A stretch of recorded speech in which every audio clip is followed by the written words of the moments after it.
Hey YouTube, it's Jim from Tech Love, and it's been forever and a day since I've done a video. Probably before the prices of RAM went crazy. RAM and SSDs and everything. I think I've changed the name to Tech Hating now. But yeah, it's crazy. Luckily I had a lot in inventory. So I've been able to still continue with my builds. And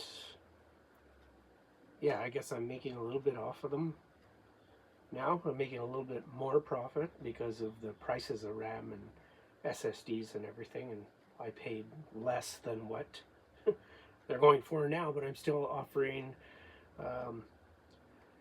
my components at a discount to what they would cost you to buy anywhere else. But anyway, so I'm building a new rig right now, and I'm going to go through the stuff that I'm using to do that. But first I'll just show you the one that I have on the bench right now. That's right. Now I've got a few down here. I've got a 12600, 12700K, 9600, 97, 90, I'm sorry, i9 9900K in an ITX Lian Q58 ITX build with an RTX 2080 2080. Is it a TI or a Super? Not sure. And then a couple of budget builds like a Ryzen 5 5500, and I think that is it that I have built. But I'll show you the one that's on the bench right now, and then I'll show you what we're building with. Okay, so here's the specs of the one I'm building with right now.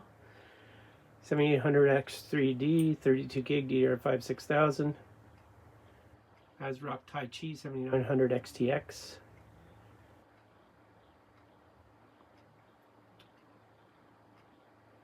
And three drives, 2 NVMe's, and a 4 terabyte storage drive. And that's what she looks like right there. So when I build systems, I usually put Discord on them, Steam, EA Sports, and some other things to but I don't log into them, obviously. I leave that for whichever buyer I have. So, by the way, this PC, the 7900X3D, or 7800X3D, I'm sorry, is about, I think it's $2,900, which is not bad. This is in a Sama SV02 case. It's a wide body case, so it's really nice to build in. It's Wi-Fi, Ethernet, all the bells and whistles, and not a little bit of Nvme fans, but not too much RGB. So yeah, next. Okay, so we're building in the Lian Lancool 217, the white, and it's got the walnut around the outside, and the motherboard is right here, and it is the Gigabyte X670E Aorus Xtreme motherboard. It's a 9900X3D.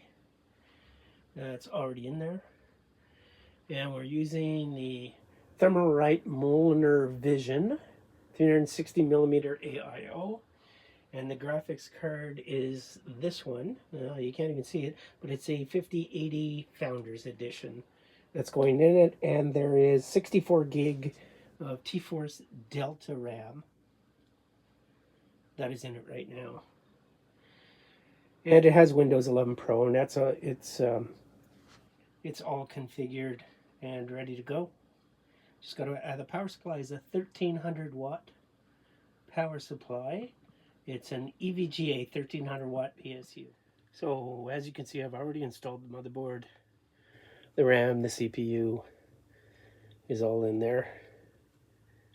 And yeah, so now I'm going to install the PSU and start plugging stuff in, and then we'll move on from there. Okay, so there's the power supply we're installing, Supernova 1300 G+. And I will be using Honeywell's PTM7950 on the CPU. I've had great success. It's phase change material.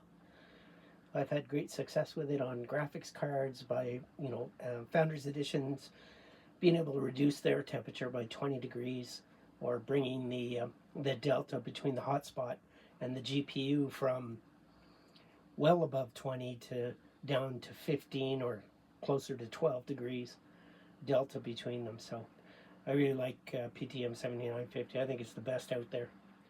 An important side note for the PTM7950, it's got plastic on both sides. We're just talking about the gray material right there. It's got plastic on both sides. So you can get them in small ones like this, or you can get them in a large sheet and cut them. So the easiest way to take the plastic off, you can take it off one side very easily. The second side, you got to take your time and be patient with it. But the easiest way is to put it in the freezer first and let it freeze, and then it's going to be much easier to remove the plastic on it. So I'll take that PTM, it's in the freezer. I'll take the PTM7950 out of the freezer when I'm ready to install the cooler. Okay, so we're also going to use the AM5 secure frame on the right, and then a 24-pin adapter, an ARGB adapter. The power supply is installed. Just need to hook it all up. Okay, so the AM5 secure frame is installed. It's pretty easy to install. You just take the factory hold down, you undo the screws on that. It comes with a tool to tighten down the new screws. Plus, it comes with 4 screws, so it's pretty straightforward, pretty easy to do. Power supply is in. Most of the cables, the CPU cable, both cables are run, and the 24-pin is run. And we have our 24-pin ARGB adapter on.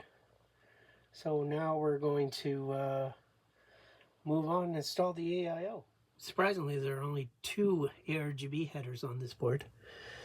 Now, don't get ARGB headers confused with the 4-pin JRGB header. ARGB is 5 volt. The 4-pin header, which is the 4-pin header is right here. That's 12 volt. And the one beside it, over here, this is 5 volt. So don't get them confused. You're going to use the 5 volt because that's ARGB, addressable RGB. All right.